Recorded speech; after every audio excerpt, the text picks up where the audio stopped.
The market town of Flaxborough had a particular rhythm, measured in the small, ordinary sounds of everyday life, the gentle jingle of the post office bell, the hiss of the baker's ovens, the distant clatter of cartwheels over cobblestones. Each Tuesday morning followed this cadence with unfailing regularity, yet this Tuesday offered a subtle disruption. Atop St. Bartholomew's Church, the venerable bell had tolled sharply and twice in rapid succession, out of time with any appointed hour.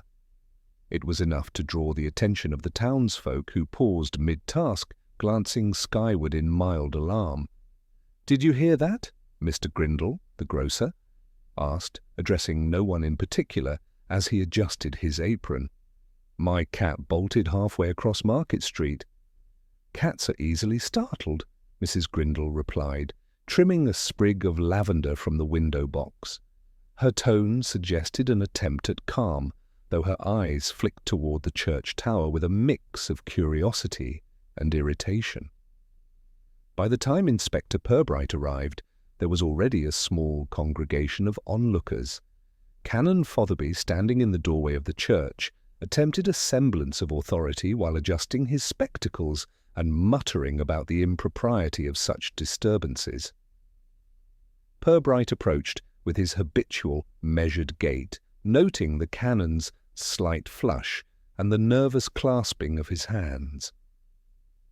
"Good morning, Canon," Pirbright said.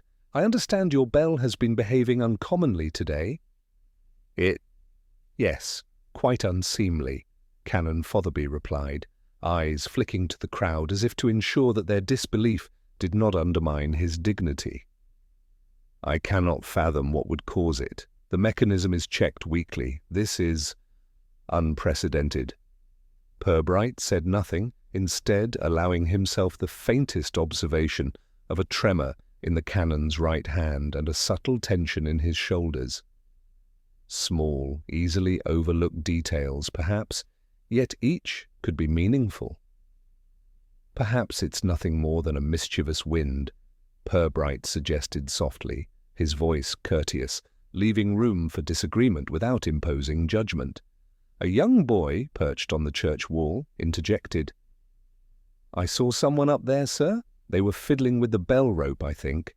Maybe it's one of the sexton's apprentices." "Or perhaps," Pirbright said, allowing the words to linger, "someone who does not belong at all." The boy's eyes widened, thrilled to be taken seriously, and Pirbright made a quiet mental note. Children often observe what adults overlook. Nearby, Mrs. Collingham, the widow and unofficial chronicler of the town, hushed her neighbours with a lifted hand. "We oughtn't assume ill intent," she said, her voice tinged with caution. "Yet one must admit the timing is curious." Her emphasis suggested she believed the event was more than mere accident. By midday, gossip had spread like wildfire. Stories morphed and amplified. First, it was a prank, then an omen, then deliberate sabotage.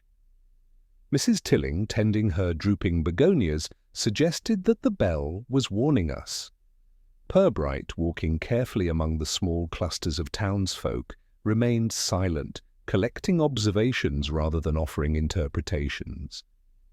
He noted the faint smudge on the bell rope, a minor blemish that might have been overlooked by any casual observer.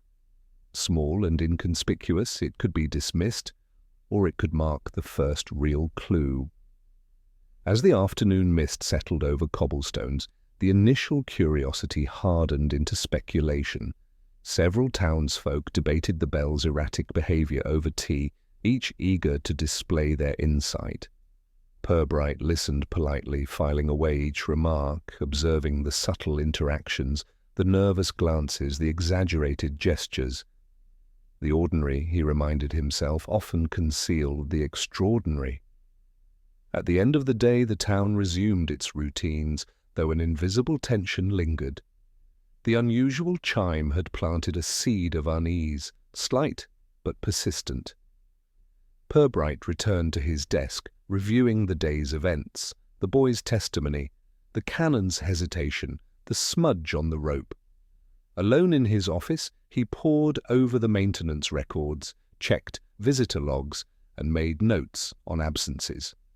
Each detail required careful consideration. Polite inquiries would be necessary. Hints dropped like breadcrumbs. Each step measured, deliberate, unobtrusive.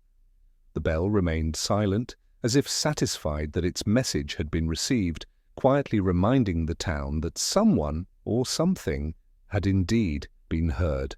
The afternoon faded into evening, and Pirbright, gazing out at the mist-wrapped streets of Flaxborough, reflected that the town's rhythm had been disturbed in the gentlest possible way, yet the quiet disruption carried a significance not to be underestimated.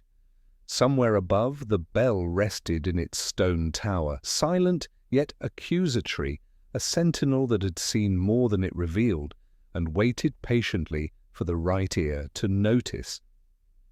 By the following morning, Flaxborough was alive with a subdued excitement that one might mistake for ordinary civility. In the tea shop on Market Street, the clink of china and hum of conversation carried an undertone of speculation, the kind that thrives when the routine has been gently fractured. Mrs. Tilling, perched behind her cash register, flourished her hand in the general direction of the church tower as if to illustrate a moral point. "It cannot be merely wind," she declared, voice firm yet tinged with theatrical restraint. "The bell knows what it is doing. I have seen it act before storms, and this was no ordinary occasion." Across the street, Mr. Grindle leaned over his counter, polishing a row of tarnished scales. "Nonsense," he muttered to a regular customer.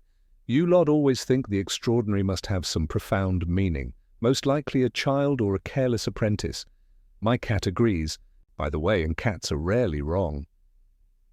The notion of the apprentice had, indeed, gained some traction. Young Thomas Pevensey, the sexton's nephew, was considered somewhat impetuous and endlessly curious about the inner workings of the bell tower. Several shopkeepers, speaking in hushed tones to avoid being overheard by the children, speculated that Thomas had used the rope to create mischief. Pirbright, meanwhile, noted the precise timbre of these discussions, paying attention not only to what was said, but how it was said, the hesitation, the small glances toward the church, the implied social judgments. Outside the tea shop, Mrs. Collingham had gathered a small cluster of neighbours. "We ought not be hasty," she said, adjusting her shawl with deliberate care. "Yet it seems significant that no one has been in the tower officially except the sexton for the past week. Surely that cannot be ignored." Her statement, though polite, carried the weight of authority among those who had long regarded her as the unofficial chronicler of Flaxborough's daily affairs. Pirbright walked past the cluster, nodding gently, acknowledging their presence without offering judgment. In these moments, observation mattered more than participation. He noticed that Mrs. Collingham's hand trembled slightly as she gestured toward the tower, a sign of either excitement or anxiety, or perhaps a combination of both. Small gestures, he knew, could be infinitely revealing. By midday, gossip had begun to twist and grow like ivy.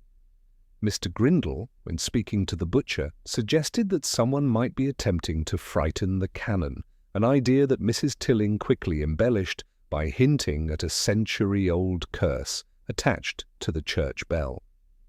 The children in the market whispered about a shadowy figure, the sort of tale that begins innocuously and gains drama in retelling.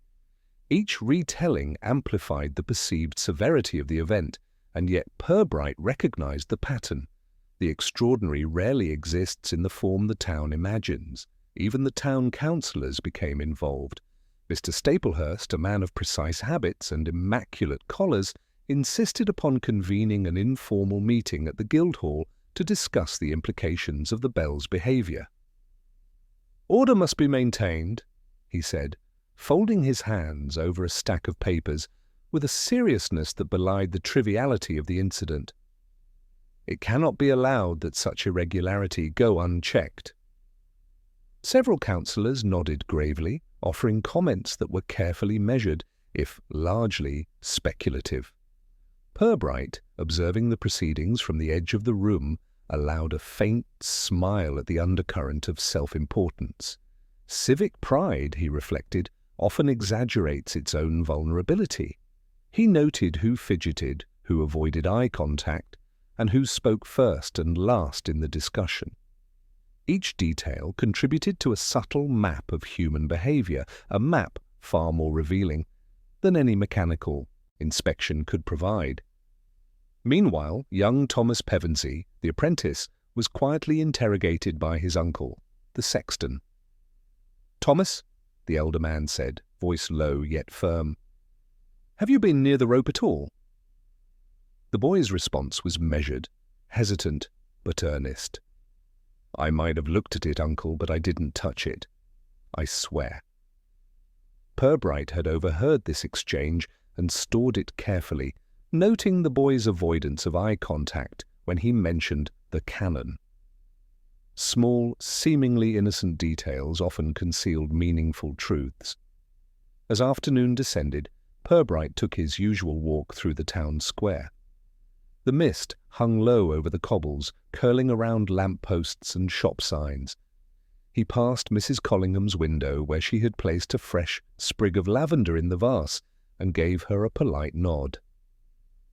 Inside, she paused mid-stir of her tea, eyes lifting toward him with a mixture of curiosity and apprehension. The town was filled with quiet observers like her, each unwittingly providing insights into character and motive. He made note of another minor anomaly, a pair of muddy footprints near the base of the church, seemingly recent.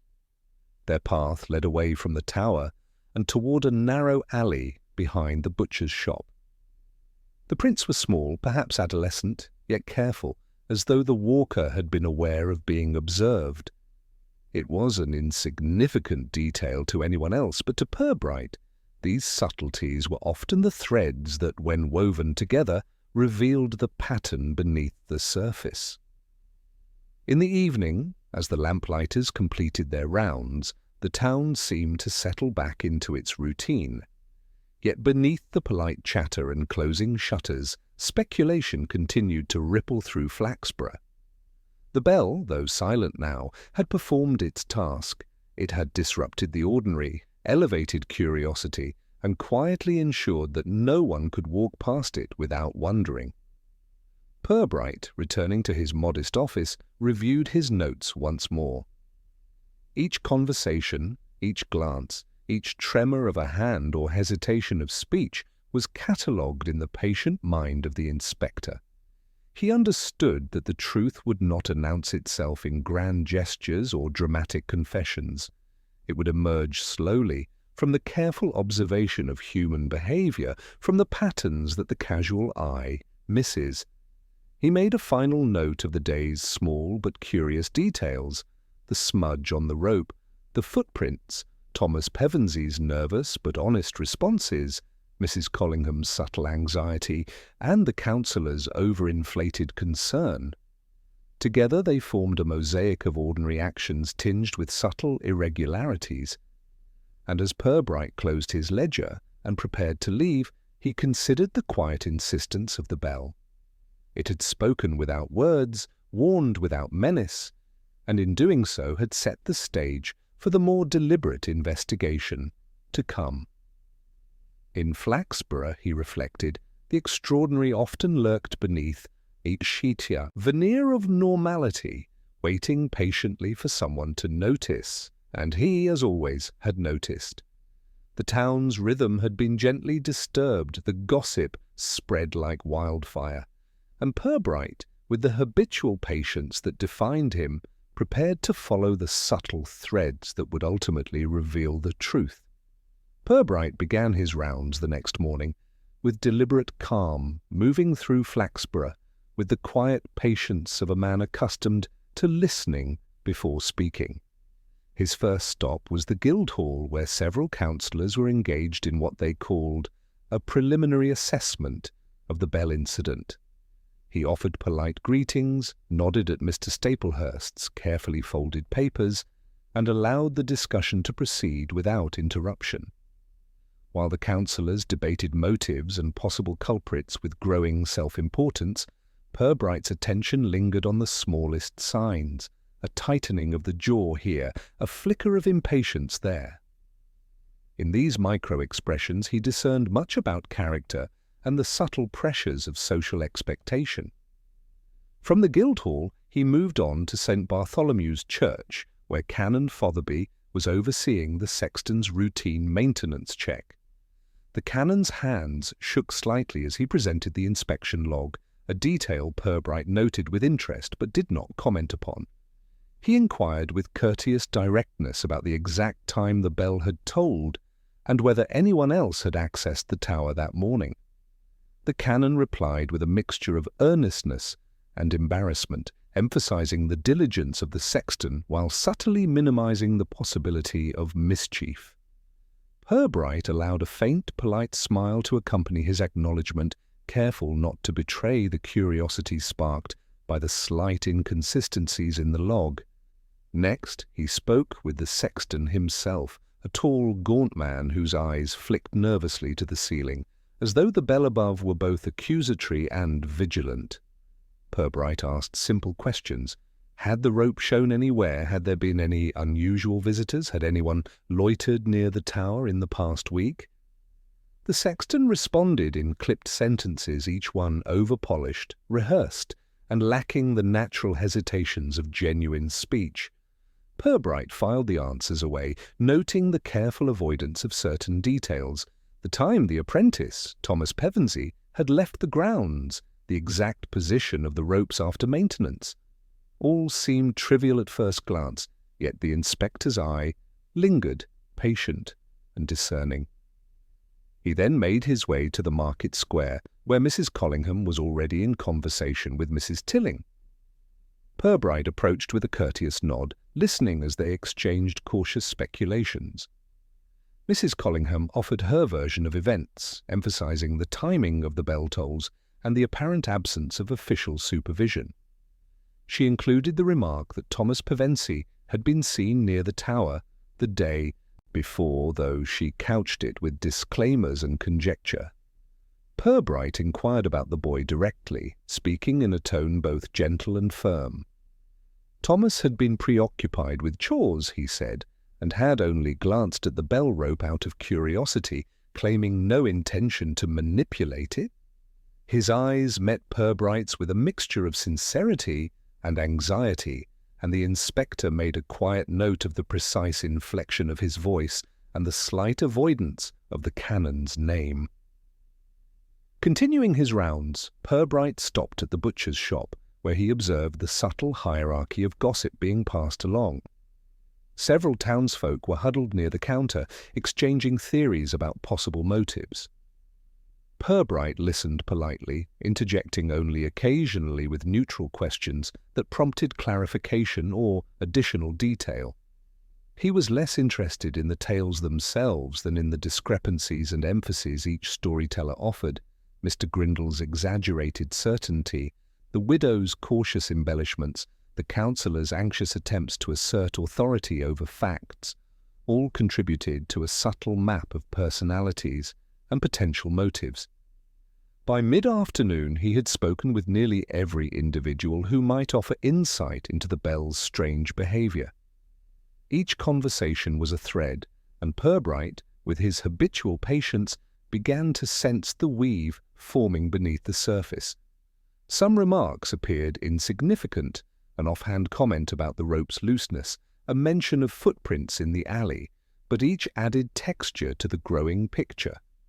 Observing the timing of responses, the choice of words, and the slight physical tics of those questioned, he began to discern patterns, who sought attention, who sought to conceal, and who responded purely out of habit or fear of social censure. Late in the afternoon he returned to the bell tower itself. Alone he examined the rope, noting the smudge, the wear, and the subtle inconsistencies in its position.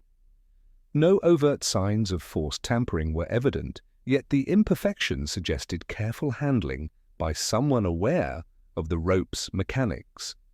He traced the footprints from the previous day once more, aligning them with the observed paths of townsfolk. The evidence remained circumstantial, almost imperceptible, yet he felt the quiet pulse of a pattern emerging, one that required no confrontation, only patience and the slow, methodical collection of truths.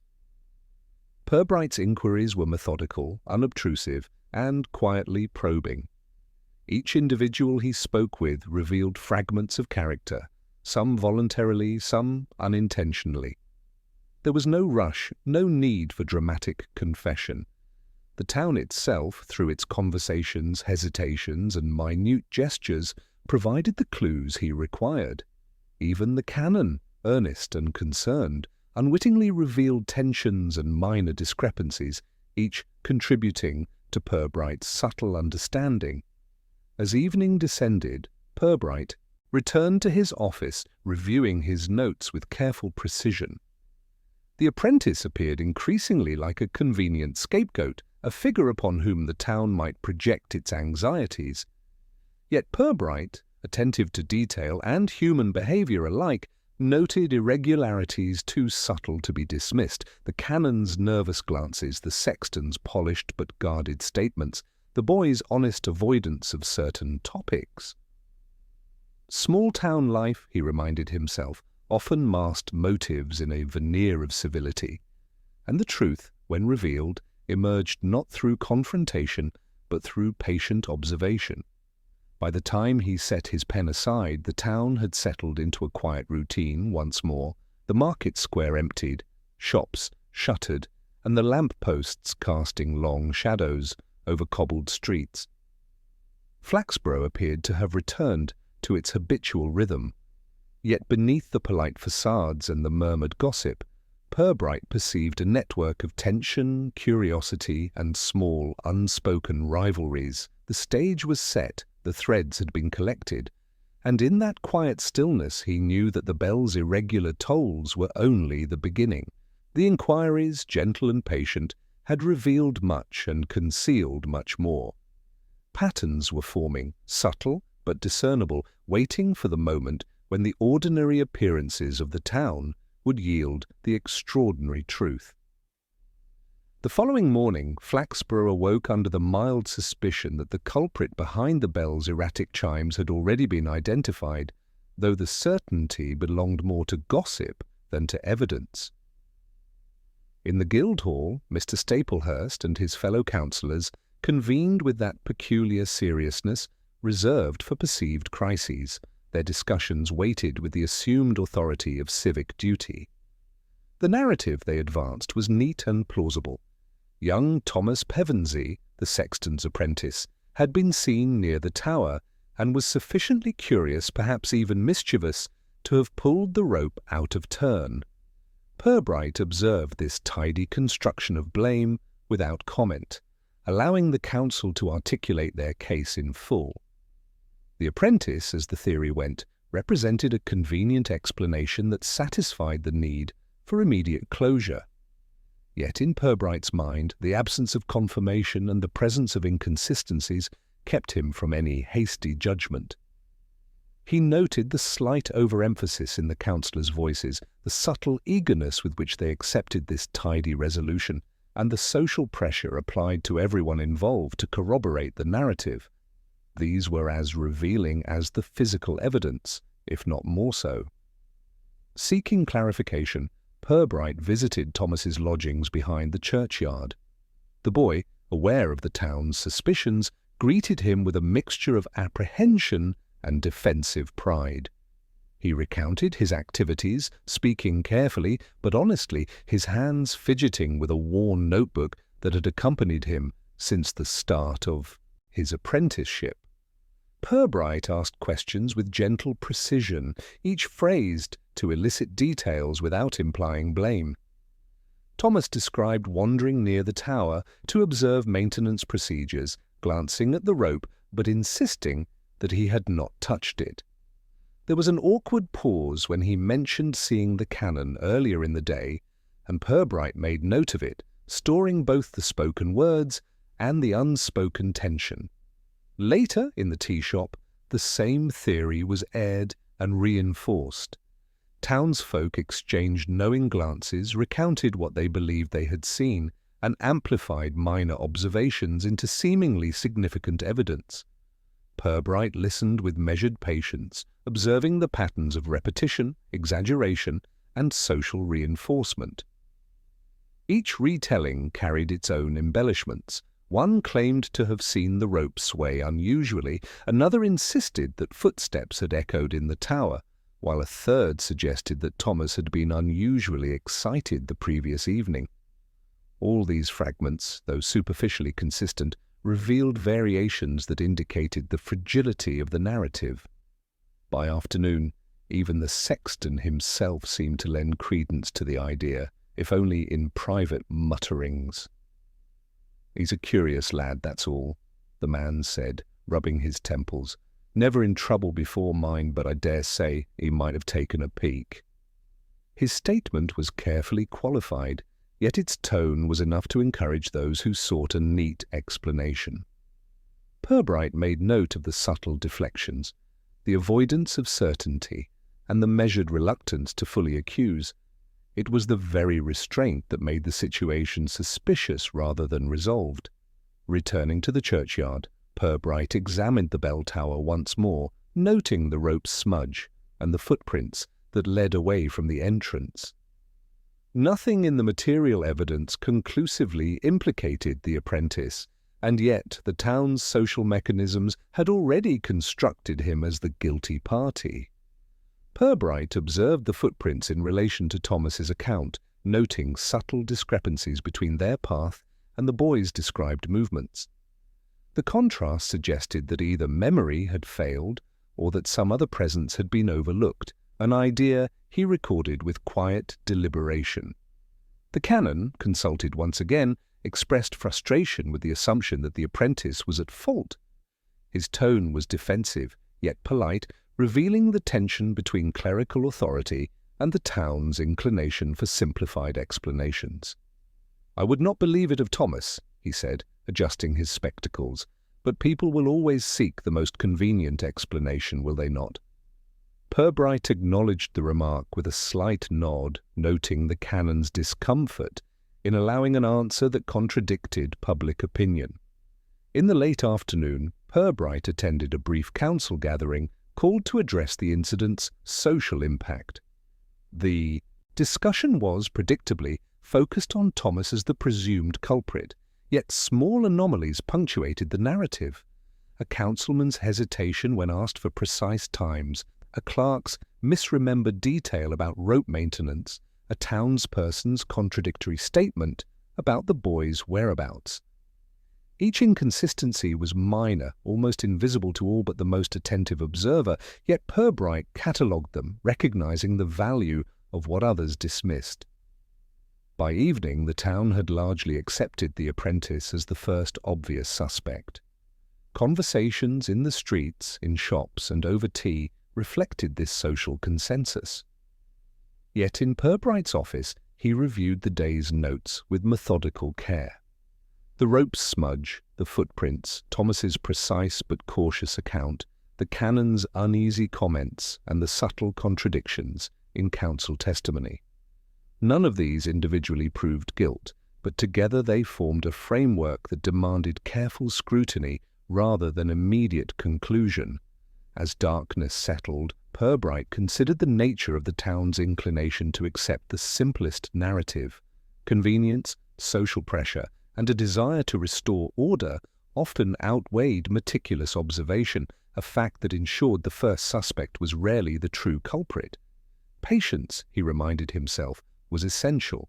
The apprentice might indeed be innocent, and the evidence would ultimately reveal whether the assumption had been correct, or whether a more concealed actor was at work.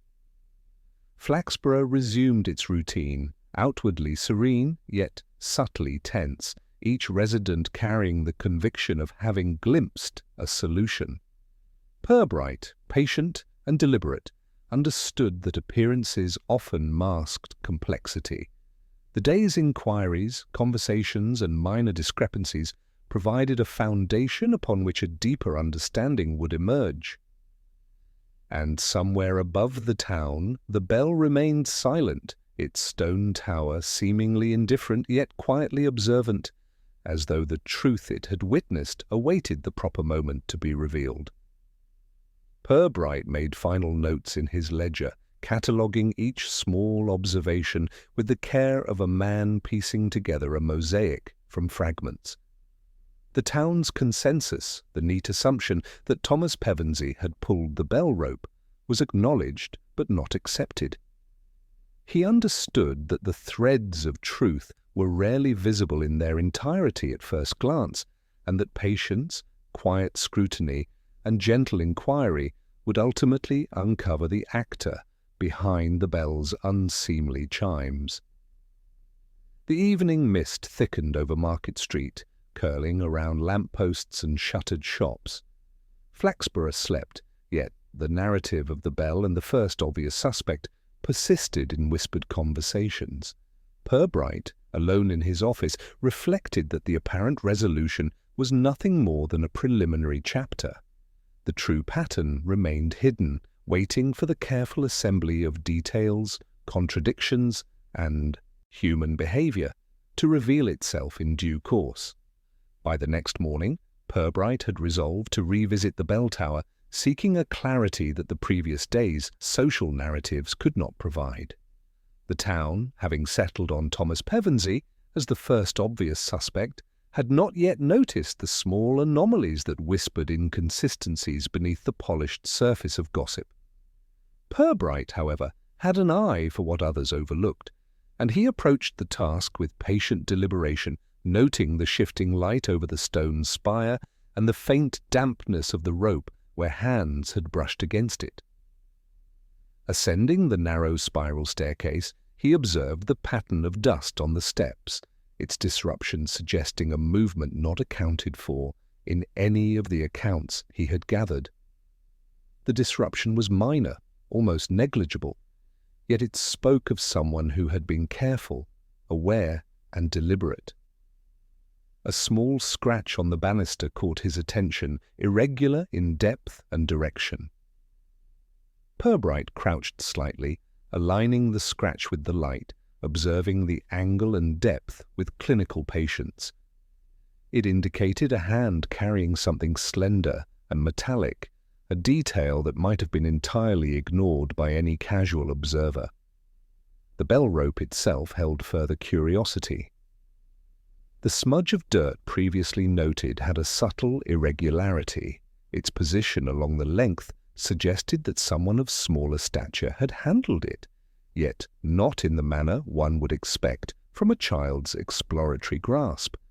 The mark was too precise, deliberate, and carried the faintest residue of a substance not immediately identifiable. A dark powder, almost imperceptible, embedded into the fibers. Pirbright noted the potential implications quietly, committing them to memory with the meticulous care of one piecing together a subtle puzzle. Descending from the tower, he retraced the footprints observed earlier. They were small, yes, but their spacing was inconsistent, suggesting hesitancy or frequent adjustment of weight. Pirbright crouched to examine the impressions more closely. A minor scuff along the heel of one print, unnoticed by the town's more casual observers, hinted at someone momentarily shifting their balance, possibly startled, or perhaps taking care to avoid leaving a fully clear trail. Such a slight deviation might seem irrelevant, yet, for an observer attuned to human behavior, it carried significance. Later that morning, Pirbright visited the cannon once more, ostensibly to confirm minor details of tower maintenance. Canon Fotherby welcomed him with polite concern, adjusting his spectacles and muttering about the propriety of repeated inspection. "I fear the town has already made its judgment, Inspector," the canon said, his tone betraying an undercurrent of irritation beneath its veneer of civility. Thomas is hardly capable of deliberate mischief, yet here we are, forced to explain ourselves repeatedly. Pirbright listened attentively, noting the slight twitch in the canon's left eyebrow when he mentioned the maintenance log. Small gestures such as this, barely perceptible to others, were often more telling than declarations of fact. Continuing his inquiries, Pirbright observed Mrs. Collingham tending her garden, ostensibly occupied with a sprig of rosemary. "I have noticed something curious," she said, her voice lowered as he approached. She described a fleeting shadow near the churchyard, not Thomas, nor any known resident, but something swift and unobtrusive. The account was brief, almost casual, yet Pirbright noted the precise way her eyes shifted toward the tower as she spoke. The implication was subtle. The bell had attracted attention beyond the obvious suspects, and someone else, previously unnoticed, might have been present. By early afternoon, he returned to the market square, pausing to watch the flow of townsfolk. Conversations continued to orbit around the apprentice, yet in their gestures, hesitations, and glances, Pirbright detected contradictions between claimed certainty and observed behaviour. Mr. Grindle, while asserting his confidence in Thomas's involvement, avoided looking toward the alley that led behind the butcher's shop. Mrs. Tilling, recounting her version of events, neglected to mention that the rope's unusual movement might have required more strength than the apprentice could muster. The inconsistencies were subtle but cumulatively significant, and Pirbright made careful notes. At the butcher's shop, he examined the alleyway where the footprints led. Mud, recently softened by morning rain, bore additional impressions: a faint scuff, a slight indentation consistent with someone carrying a light, slender object. He compared these with the prior day's observations and realized that the details aligned with the scratch on the tower banister. A connection began to form in his mind, tentative but persistent. Whoever had interacted with the bell had left behind traces almost invisible, yet each trace was a deliberate signal, a small but peculiar detail indicating more than surface appearances suggested.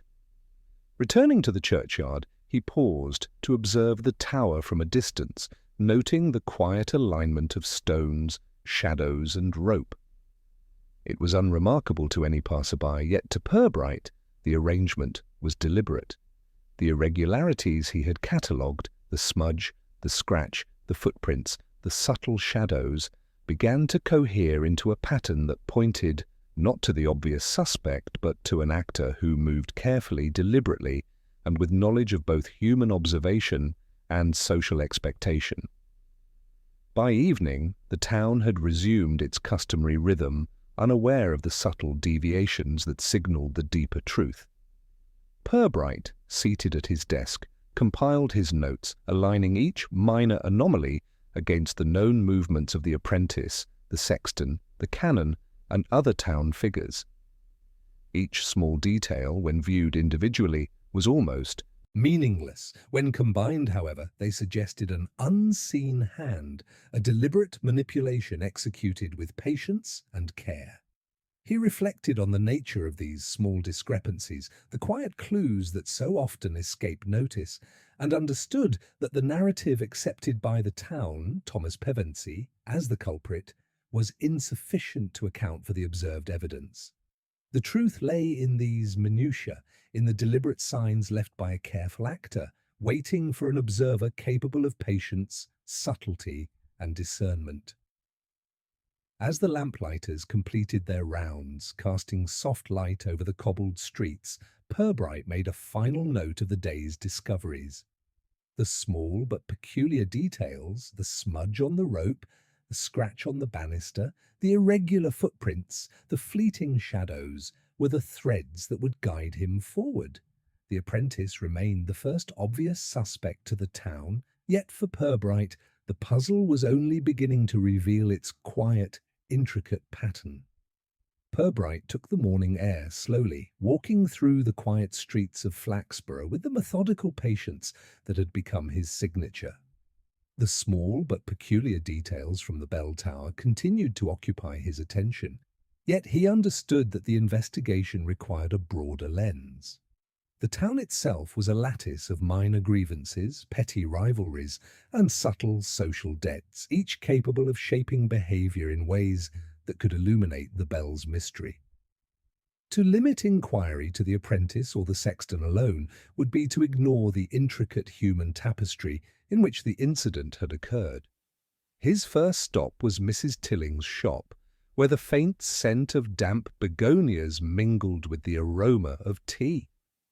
Mrs. Tilling, ever eager to share insight, spoke freely of her neighbours, Mr. Grindle's impatience, the butcher's occasional temper, the canon's mild anxieties, and even minor incidents of theft or mischief she had observed over the years. Pirbright listened politely, asking questions that invited elaboration without imposing suspicion. Each detail, each offhand remark he filed away, attentive to the undercurrents as much as to the facts. From there he moved to the back streets, observing interactions with a detached, gentle curiosity. In the alley behind the butcher's shop, a young woman hastened past, glancing over her shoulder with evident caution. Pirbright, noting her hesitation and subtle, nervous glance, approached with measured politeness. She revealed that she had been near the tower the previous day, collecting firewood, and had noticed someone, indistinct, hooded, moving cautiously around the churchyard. Her description was vague, yet the attention to detail, the careful measurement of steps, the reluctance to meet his gaze, indicated a degree of apprehension worth recording. By late morning he had expanded his inquiries to the grocer, the baker, and several shopkeepers along Market Street. In each conversation he looked beyond the words spoken, observing tone, hesitation, and minor gestures. Mr. Grindle, for instance, insisted that he had observed nothing unusual, yet Pirbright noticed the slight narrowing of his eyes and the precise way his hands gripped the counter. Such contradictions were familiar to him. They rarely revealed guilt directly, but they often illuminated character and motive. He also spoke with the sexton's acquaintances, men and women who worked irregular hours around the churchyard, maintaining graves or delivering supplies. Each offered pieces of information that, while individually trivial, collectively formed a lattice of human movement and social interaction. One mentioned having seen a figure leaving the tower at an unusual hour, though the description conflicted with Thomas's known whereabouts. Another recalled hearing a faint scrape along the stairwell, attributed to careless movement, but now more significant in light of the observed scratch on the banister. Pirbright paid particular attention to subtle social dynamics.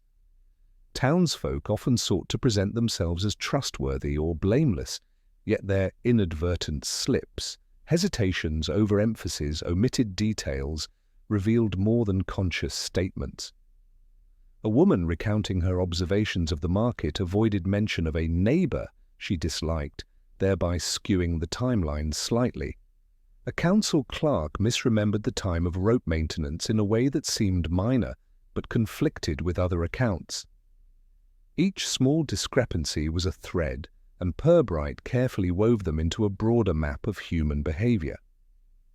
As afternoon advanced, he returned to the churchyard, retracing the path of the alley, noting shadows and the alignment of stones where small, deliberate movements might have occurred.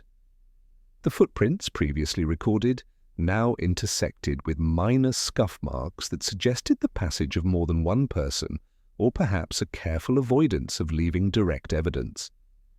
The pattern did not point definitively to the apprentice, but suggested the presence of another actor, moving deliberately, aware of observation, and mindful of social expectation. By late afternoon, Pirbright had spoken to a baker's assistant who had been absent from town during the first chimes, but had returned to find the incident discussed fervently.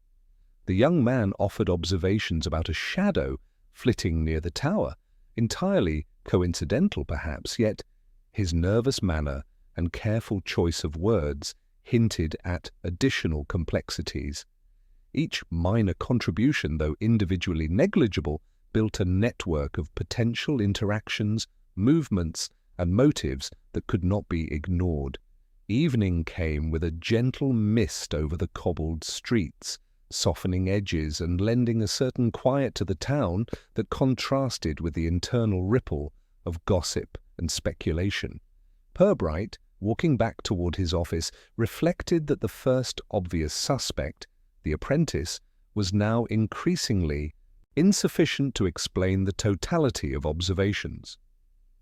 Small but consistent discrepancies suggested hidden motives, unseen actors, or perhaps a combination of both. In the quiet of his office, he reviewed notes, aligning each person's movements, gestures, and social context.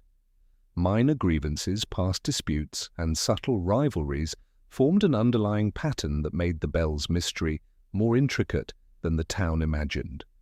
One councillor's slight irritation at repeated questioning, the canon's defensive but controlled responses, Mrs. Collingham's careful selection of words, the baker's assistant's cautious admission, all these, like scattered puzzle pieces, began to indicate areas worth further scrutiny. The field of inquiry had broadened, encompassing not only the immediate suspects but also the peripheral actors whose movements and intentions had been largely invisible. Pirbright noted the human tendency to simplify, to seize upon convenient explanations, and understood that the town's social consensus, so eager to declare the apprentice guilty, obscured the subtleties revealed by patient observation. By the time lamplighters finished their rounds and the streets of Flaxborough grew quiet, the inspector had compiled a comprehensive mental map of human behaviour, a lattice of motives, movements, and minor anomalies. The Bell's irregular tolling had revealed not a single actor, but a web of possibilities, each requiring careful consideration. The threads collected throughout the day hinted at a more complex orchestration than the town suspected, and Pirbright knew that patience, subtlety, and attentive inquiry would be necessary to discern the ultimate truth behind the tower's disturbance. The morning mist lingered in Flaxborough longer than usual, curling over the cobbled streets and lending a softened hush to the town's familiar rhythm. Pirbright, reviewing the previous day's observations, noted the subtle discrepancies between footprints, rope marks, and statements, all pointing to a complexity that had begun to exceed the town's expectations. He had barely settled into his office when a messenger arrived with urgent news. A second incident had occurred at St. Bartholomew's Church, one that demanded immediate attention. The sexton met him at the gate, flushed with alarm. "Inspector, it's the Bell again," he said, his voice taut. "Or perhaps someone has tampered further. The rope's twisted unusually and the clapper has moved out of alignment. I found it this morning before anyone else arrived." His hands trembled slightly as he gestured upward. "It's as though someone wanted to ensure the bell could ring unbidden." Pirbright listened quietly, nodding with measured calm.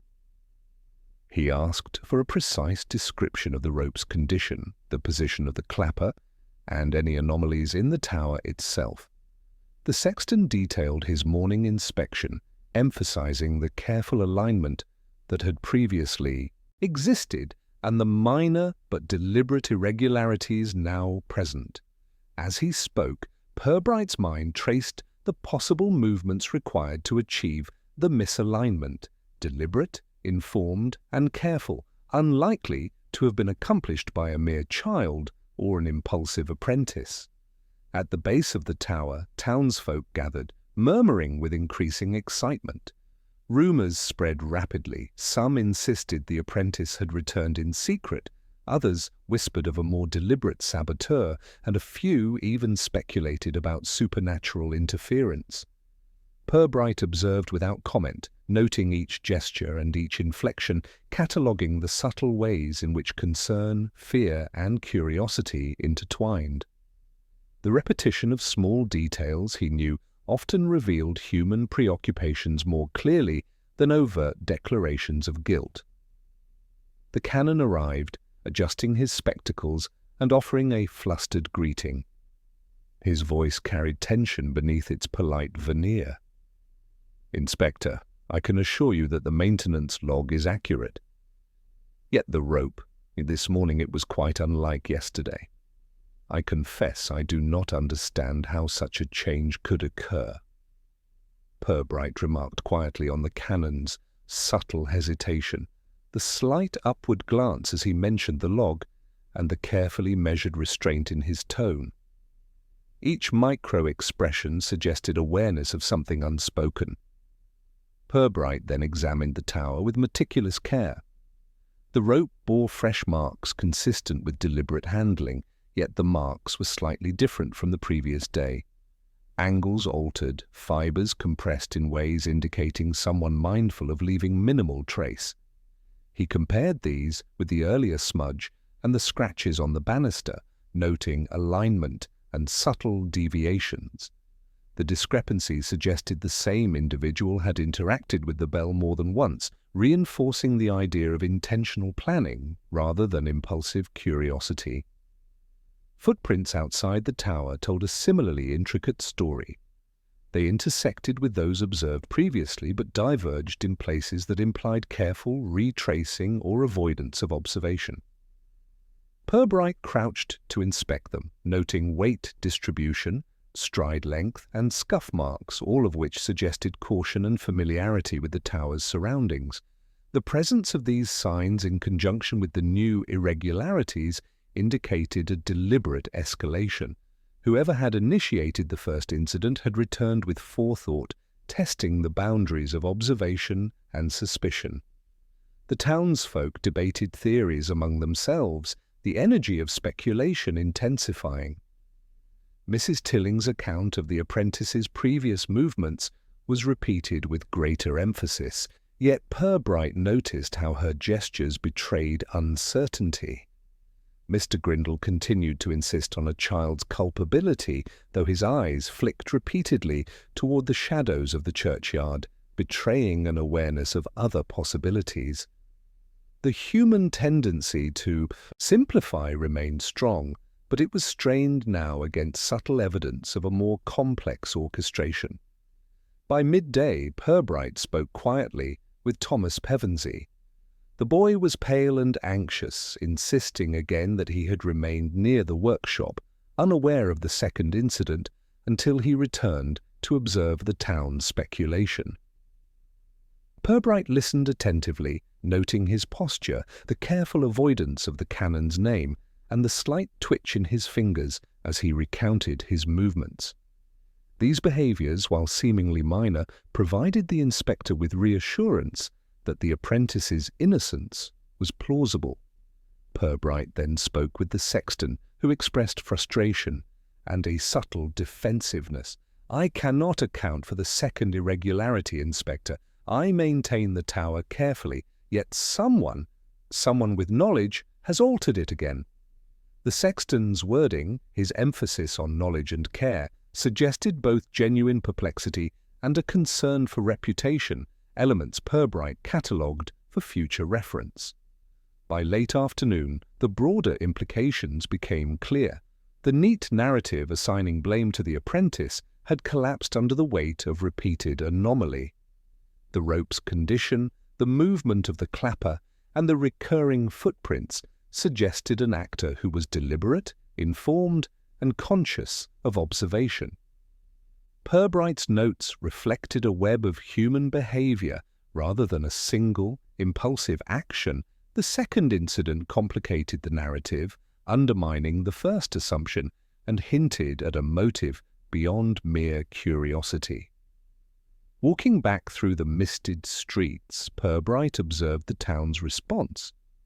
Small groups discussed the event, yet hesitation and doubt now punctuated their gossip. The social consensus that had initially pointed to the apprentice had fractured under the weight of tangible irregularities. Even casual observers began to notice that the bell's behavior could not be so simply explained, though they lacked the discernment to articulate why. Returning to his office, Pirbright compiled his observations. The rope's altered position, the fresh marks, the footprint deviations, the nervous behaviours of key figures, and the subtle inconsistencies in recounting by the sexton and others. The evidence suggested a patient actor deliberately shaping perception and carefully manipulating circumstances. The second incident had transformed a simple puzzle into a layered question of intent, timing, and human behaviour. As evening settled over Flaxborough, lamplighters casting gentle halos over the damp cobbles, Pirbright sat in quiet reflection. The second incident had shifted the inquiry, revealing complexity previously unnoticed. Patterns were emerging, subtle and interconnected, waiting for the careful attention that only patience and observation could bring. The apprentice's innocence appeared more plausible than ever, and the true culprit remained hidden in the shadows of civility, carefully orchestrating events beneath the town's ordinary rhythm. Pirbright made his final note of the day. The bell had been heard twice, not as an accident, but as a deliberate signal, drawing attention, testing assumptions, and quietly challenging appearances.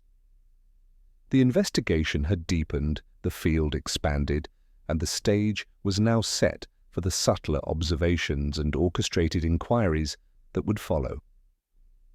As the town of Flaxborough settled into the evening hush, Pirbright remained at his desk, lantern casting a warm pool of light over his neatly kept notes. The second incident at the bell tower had complicated what the town had assumed was a straightforward mystery, and the quiet streets outside seemed to mirror the subtle tension within his mind. He allowed himself the luxury of reflection, observing patterns, behaviours, and social subtleties without immediate pressure to act. In the stillness, human nature revealed itself more clearly than in the clamour of gossip or accusation. He thought first of the apprentice, Thomas Pevensey, whose initial appearance as the first obvious suspect had unravelled under careful scrutiny. The boy was sincere, attentive, and anxious, an ordinary child navigating extraordinary circumstances.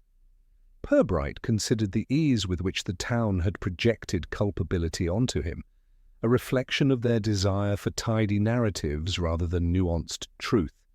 Social convenience, he noted, often dictated the acceptance of assumptions far more powerfully than evidence. Turning his attention to the canon, Pirbright noted subtleties in posture, hesitation, and tone. The man was deeply invested in maintaining decorum, yet the faint tremor in his hand and the careful selection of words betrayed an awareness of social vulnerability. Pirbright reflected on how respectability often masks small fears, minor vanities, and the instinct to conceal imperfections. In Flaxborough, these quiet motivations frequently shaped interactions as decisively as any overt action. He also considered the sexton whose polished statements and guarded explanations had concealed more than they revealed. A man of routine and habit, yet capable of careful observation himself, the sexton's behaviour suggested an acute awareness of the delicate balance between responsibility and social scrutiny. Pirbright noted that human attention to reputation, when combined with routine familiarity, often produced contradictions that only a patient observer could reconcile. The small peculiarities he had catalogued, the smudge on the rope, the scratch on the banister, the footprints in the alley, took on new significance in this contemplative frame. Each was a deliberate sign, yet only perceptible to one willing to consider intention behind minor actions. Pirbright reflected on the capacity for subtlety in human behaviour, how an ordinary individual motivated by private concerns could manipulate perception without overt confrontation, relying solely on minor gestures, timing, and context. He pondered the social fabric of Flaxborough itself. The town was a network of minor grievances, friendships, and rivalries, each influencing the perception of events. Observers inevitably filtered reality through their biases, amplifying some details while neglecting others. The repeated incidents at the bell tower had become a lens through which the inhabitants projected concerns and conjecture, generating a collective narrative that obscured underlying truths. Pirbright understood that this interplay of perception and reality often created the most persistent challenges in small-town investigations. His reflections turned to the notion of deliberate escalation. The second incident at the tower had suggested planning, care, and awareness of observation, behaviors inconsistent with impulsive curiosity. The alignment of scratches, smudges, and footprints indicated an actor who anticipated the scrutiny of others and manipulated it to test assumptions. Pirbright considered the motivation such a person might possess, not greed, malice, or fame, but the quiet satisfaction of orchestrating events beneath a veneer of normalcy. Even the town's responses, the gossip, the council meetings, the carefully polished accusations were instructive. Pirbright reflected on how communities construct narratives to maintain order, even at the expense of accuracy. The initial focus on the apprentice was illustrative of this instinct. A tidy solution offered reassurance, yet it concealed complexities that required patient observation to discern. Understanding the social dynamics, he realized, was as vital as interpreting physical clues. Pirbright also noted the importance of timing in human interactions. Small hesitations, glances, and shifts of weight often indicated awareness or concealment. These details, scattered across interviews and casual conversations, formed a subtle rhythm that could reveal intent if observed attentively. The second incident had provided additional data points, reinforcing the need to consider human behavior as the primary source of truth, rather than relying solely on material evidence. As dusk deepened into evening, Pirbright allowed his mind to wander over the potential actors who might benefit from the bell's disturbances. Some were obvious, others subtle, and all were woven into the ordinary fabric of town life. Motives could be slight and personal, a desire to unsettle, to observe, or to assert minor influence. Yet in combination with careful timing and knowledge of human attention, these small intentions produced measurable outcomes. In the quiet of his office, Pirbright catalogued each observation and reflection, aligning psychological insight with the physical anomalies he had recorded. He considered how patience and gentle inquiry might elicit inadvertent revelations, and how subtle testing could confirm suspicions without confrontation. The puzzle was not merely mechanical or procedural. It was profoundly human, shaped by perception, motive, and the quiet manipulation of expectation. Finally, he reflected on the town itself. Flaxborough, with its quaint streets, polite routines, and attentive observers, was a stage upon which ordinary individuals enacted behaviors both predictable and surprising. The bell tower, silent yet accusatory, had disrupted this equilibrium, drawing attention to the interplay between appearance and reality. Pirbright understood that the resolution would emerge only through continued observation, careful orchestration, and the patient reading of human subtlety. As night settled over the cobbles and the lamplighters completed their rounds, Pirbright prepared for the next day of inquiry. The threads of evidence, both physical and behavioral, were beginning to converge. The second incident had revealed layers previously unnoticed, and the town's social narrative had fractured sufficiently to permit genuine investigation. He felt a quiet anticipation, knowing that careful, deliberate attention would soon reveal patterns invisible to those content with convenience. In the deepening stillness, Pirbright allowed himself a final glance at the bell tower, its stone silhouette dark against the sky. The anomalies he had recorded, combined with the town's behaviors, suggested a subtle orchestration, a hidden pattern that had yet to fully reveal itself. He closed his ledger with calm deliberation, aware that the quiet, patient work of understanding human nature and small-town motives would ultimately illuminate the mystery.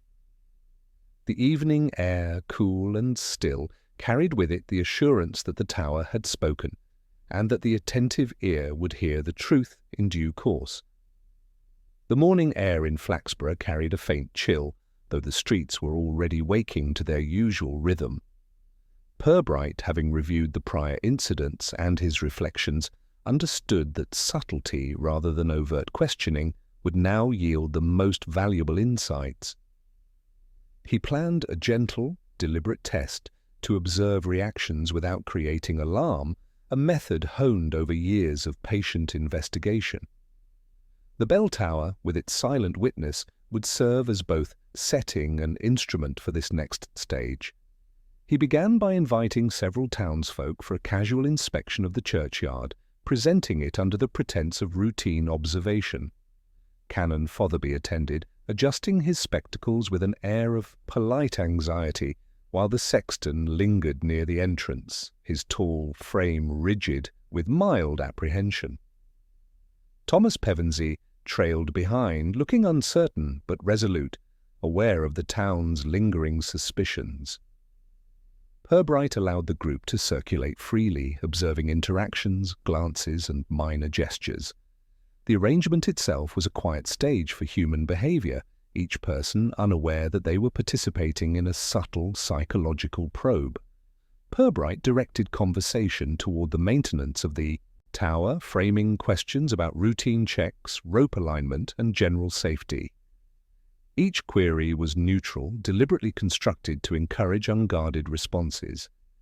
He noted the canon's precise avoidance of specific details regarding the rope's condition, the sexton's carefully measured emphasis on procedural diligence, and the boy's nervous but honest recounting of previous observations. These behavioral cues provided more insight than any direct admission could. At a suitable moment, he allowed the conversation to drift toward minor inconsistencies from previous days.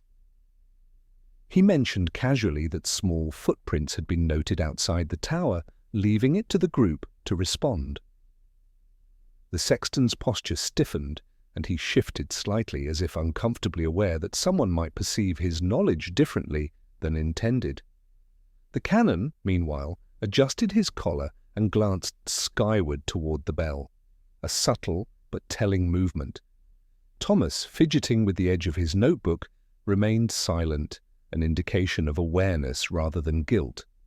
Pirbright then introduced a minor, fabricated anomaly, a claim that a second scratch had been noted on the banister, unaccounted for by maintenance logs.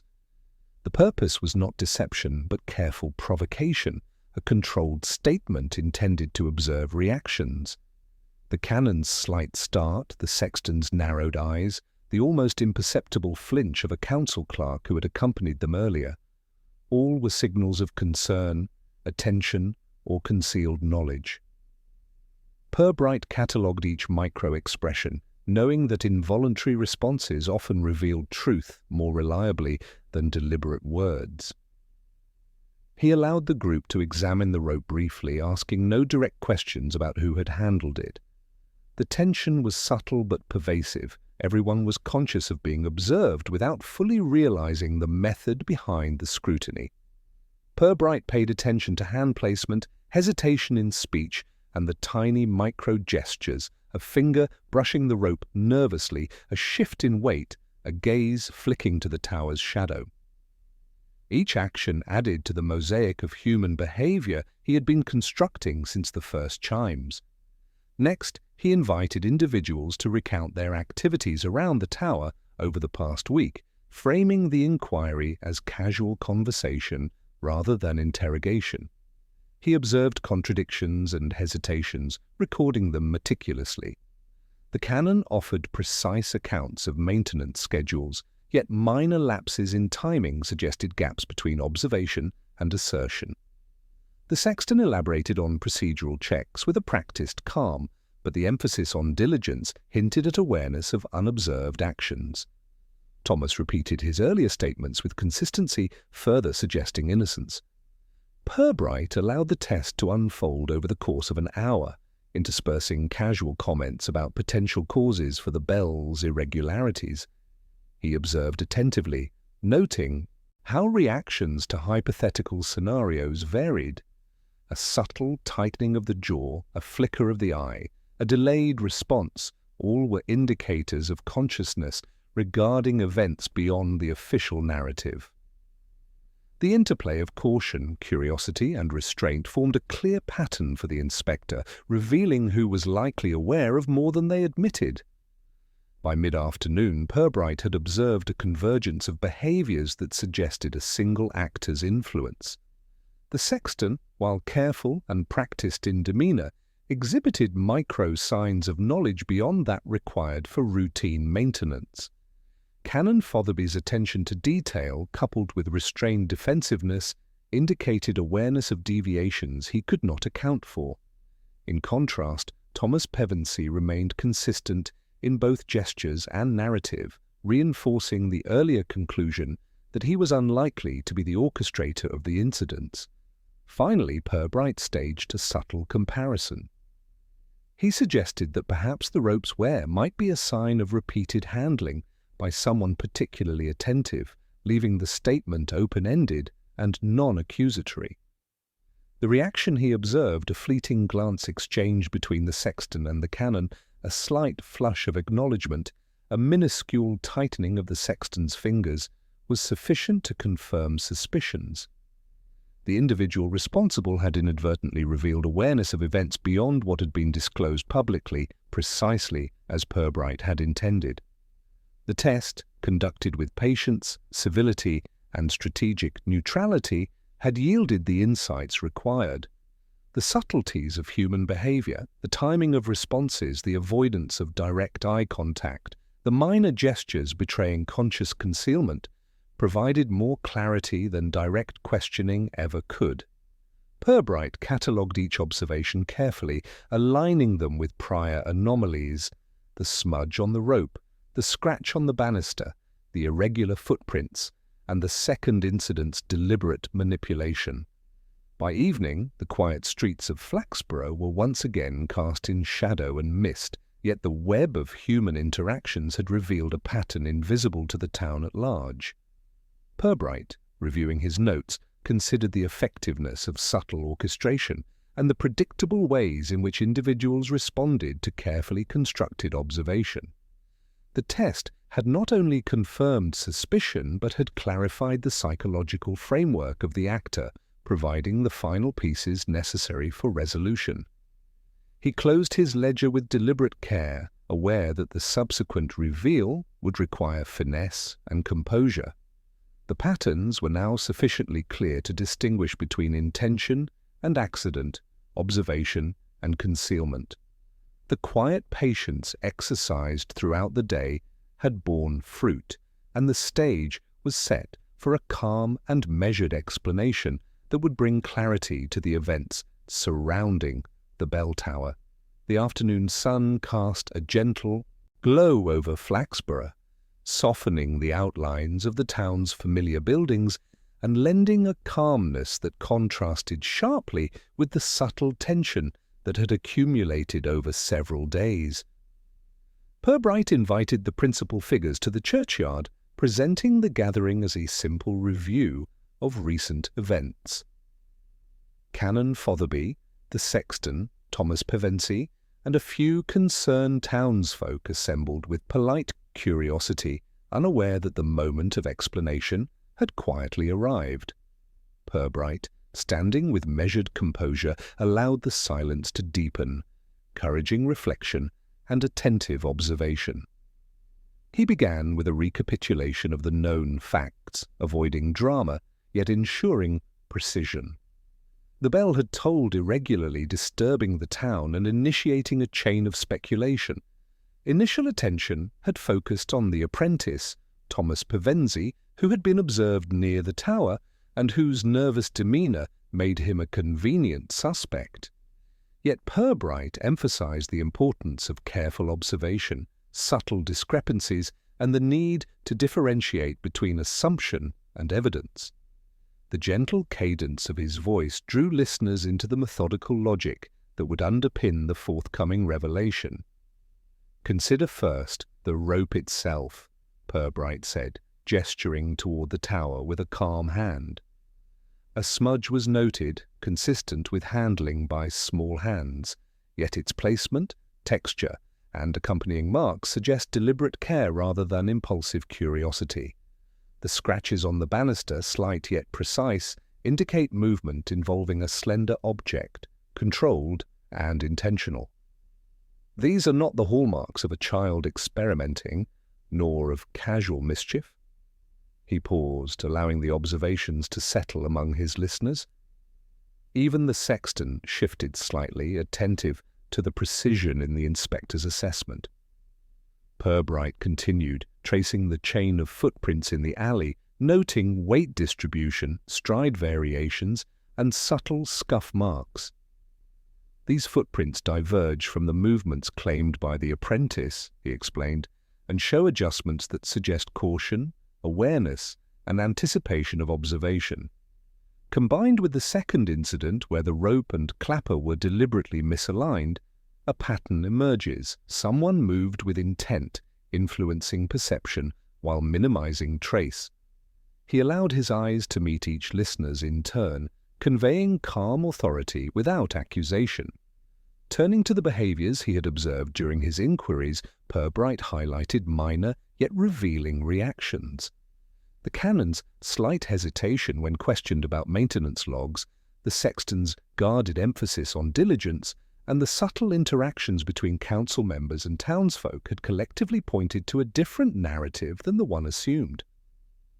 Human behavior, Pirbright remarked, often reveals truth more reliably than words alone. Timing, gestures, and hesitation provide insight into knowledge, awareness, and occasionally, culpability. He then narrowed his focus to the individual whose presence had previously gone unnoticed by the town, the sexton himself. "Consider, if you will," Pirbright said, voice even and courteous, "the careful handling of the rope, the deliberate adjustment of the clapper, and the precise manner in which the scratches and marks appear. These actions coincide with his access, knowledge of the tower, and meticulous understanding of observation. The evidence, subtle though it may be, aligns consistently with intentional orchestration." The sexton's tall figure stiffened, and a faint colour rose along his cheekbones. Pirbright allowed a brief pause, letting the town absorb the implications without haste. He then addressed the town's assumption regarding Thomas Pevensey. "The apprentice, observed near the tower, has maintained a consistent narrative. His gestures, speech, and responses have aligned with innocence. Nothing in the physical or behavioral record contradicts his statements. In short, he is not the actor behind these disturbances." Thomas exhaled quietly, relief tempered by curiosity, as he listened attentively. The inspector continued, drawing together the threads of his investigation. The second incident, occurring after the town had settled on a convenient suspect, demonstrates deliberate escalation. Alterations to the rope and clapper, footprints adjusted to avoid direct observation, and the strategic use of timing indicate foresight, planning, and awareness of social perception. These were not the acts of a child, nor of someone careless. They were the careful manipulations of an individual familiar with both procedure and observation. He summarized the social dynamics that had obscured the truth. Flaxborough's tendency to accept convenient explanations, to project blame onto an easily available target, and to amplify minor behaviors into evidence had nearly diverted attention entirely. Pirbright emphasized that the town's natural inclination toward tidy narratives, while understandable, had almost concealed the subtle orchestration executed above their awareness. Finally, he addressed the sexton directly with a tone that was calm, deliberate, and civil. "It is clear from the alignment of physical marks, the timing of the bell, the movement of footprints, and the reactions of those involved, that the disturbances were deliberate. They were carried out by someone who understood both the mechanics of the bell and the observation habits of this town. That individual, possessing knowledge, access, and deliberate intent, is you, Mr. Pevensey Senior." The sexton's posture faltered, and his hands twitched slightly. Pirbright allowed silence to settle, giving the explanation space to breathe, then continued with measured precision. "Your motive, subtle and human, need not be dramatic to explain these actions. Attention, oversight, minor amusement, or the satisfaction of demonstrating acuity, all are plausible. The small anomalies, which seem trivial at first, the smudge, the scratch, the footprints, and the second incident's precise adjustments, collectively reveal your orchestration. Yet the restraint, the absence of malice, and the careful avoidance of detection speak to a deliberate subtlety rather than recklessness."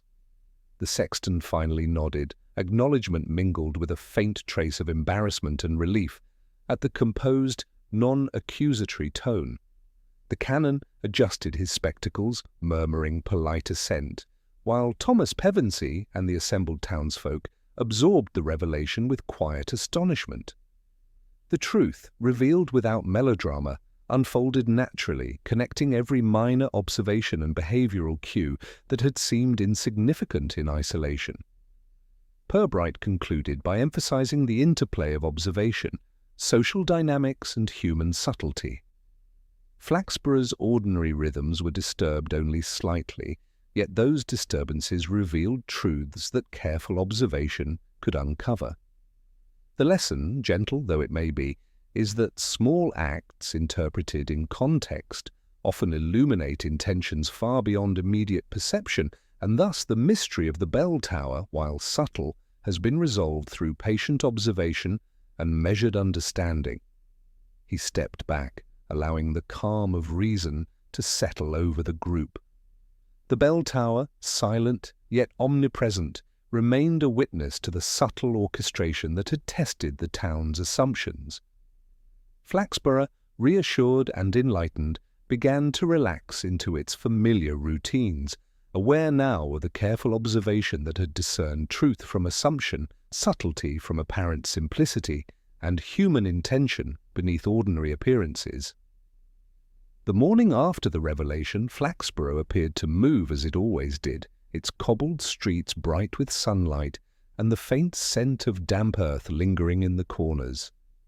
Shops opened promptly, the bakers' ovens hissed with warm bread, and the market square filled with the low hum of polite conversation. Yet beneath the ordinary rhythm, subtle changes persisted. Gossip, though now tempered by the clarity of Pirbright's explanation, continued in muted forms, with townsfolk quietly reflecting on their assumptions and the ease with which they had assigned blame. The sexton resumed his duties at St. Bartholomew's, careful yet unobtrusive, his tall figure a familiar presence in the churchyard.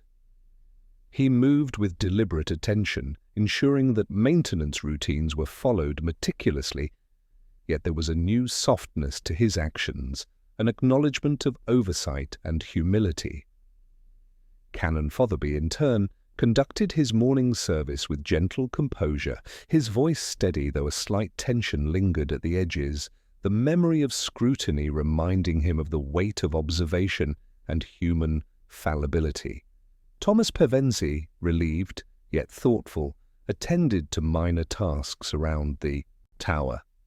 The town no longer cast him as the scapegoat, yet he carried with him a quiet awareness of the fragility of perception. Small smiles and polite nods met him in the streets.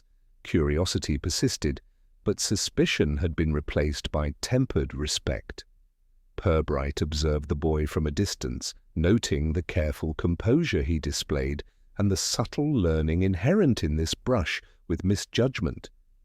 In the market square, townsfolk returned to their routines, though with heightened attentiveness to the ordinary details of daily life. Mr. Grindle polished scales with renewed care, occasionally glancing toward the tower as if testing the air for the subtle cues he had overlooked. Mrs. Tilling, arranging her begonias, spoke quietly to neighbours about the importance of careful observation, her tone more reflective than the previous dramatizations of minor mischief. Even the council, chastened by the subtle demonstration of oversight, moved with a restrained deliberation, avoiding hasty assumptions in minor town matters. Pirbright, seated at his desk, reviewed the compiled notes from the past week, aligning observations, behavioral cues, and the minor anomalies that had revealed the truth. The smudge on the rope, the scratch on the banister, the irregular footprints, and the deliberate alterations during the second incident now existed within a coherent framework, each contributing to an understanding of human behavior and subtle intent. The puzzle, carefully observed and interpreted, had been resolved without spectacle, drama, or accusation beyond measured explanation. He reflected on the town's response to revelation. Flaxborough, like many small communities, adjusted with graceful pragmatism. The story of the bell tower would be told and retold, yet each retelling carried a subtler awareness that appearances could mislead, that convenience often overshadowed truth, and that patient observation, combined with careful reasoning, was a more reliable arbiter than conjecture or social consensus. The town's social fabric, though slightly altered, remained intact, its ordinary rhythms restored with minor adjustments to awareness and attentiveness. Pirbright allowed himself the quiet satisfaction of completion. The minor perturbation caused by the bell had revealed not only the actions of a deliberate actor, but also the ordinary tendencies of human perception. Observation, subtlety, and patience had uncovered intention where casual inspection and gossip had failed. The accomplishment was understated, as always, and required no public acknowledgement beyond the calm resumption of town life. By midday, the square was fully engaged with commerce and conversation, the churchyard quiet, and the baker's shop filled with familiar scents and greetings. Pirbright walked through the streets, noting the minor gestures of reconciliation and reflection. The sexton moved with cautious dignity, the canon carried the residual tension of scrutiny with composure, and townsfolk engaged in conversation shaded with polite curiosity rather than accusation. Each interaction, ordinary yet rich in nuance, confirmed the subtle but lasting effect of careful inquiry. As the afternoon shadows lengthened, Pirbright returned to his office. He reviewed his notes one final time, ensuring that each observation, behavioral cue, and minor anomaly had been accounted for and integrated into the overall understanding. The puzzle was complete. The threads of evidence, human behavior, and subtle orchestration had been aligned, revealing a pattern invisible to those content with convenience or assumption. His ledger, neatly organized, reflected both the incidents themselves and the deeper lessons of observation, patience, and the quiet uncovering of truth. In the fading light, Pirbright allowed his thoughts to wander over Flaxborough, considering the ordinary people whose actions had created the puzzle and whose perceptions had been challenged and refined. The town's rhythms had been momentarily disturbed, but were now restored, enriched with subtle awareness of observation, caution, and reflection. The bell tower, silent and imposing, remained a quiet sentinel, a reminder that even the smallest anomaly could illuminate intent when examined patiently and thoughtfully. As evening fell, lamplighters cast gentle glows along the cobbles, and Flaxborough resumed its patterns with a sense of restored order. Pirbright, sitting at his desk, prepared to conclude his documentation, reflecting on the interplay of human behavior, subtle clues, and deliberate orchestration that had revealed the mystery. The town's routines continued, unremarkable yet enriched, with the silent acknowledgement of human subtlety and observation. The day closed quietly, with no fanfare, only the calm assurance that the town had returned to its ordinary rhythms, that the apprentice's innocence was recognized, that the sexton's actions had been understood and recorded, and that the intricate puzzle of the bell tower had been resolved through patience, subtlety, and careful attention to the ordinary behaviours that often conceal extraordinary truths. Pirbright, finally, returned to the modest satisfaction of paperwork, the town outside alive with gentle motion, as though nothing had ever been disturbed, yet everything had been quietly corrected.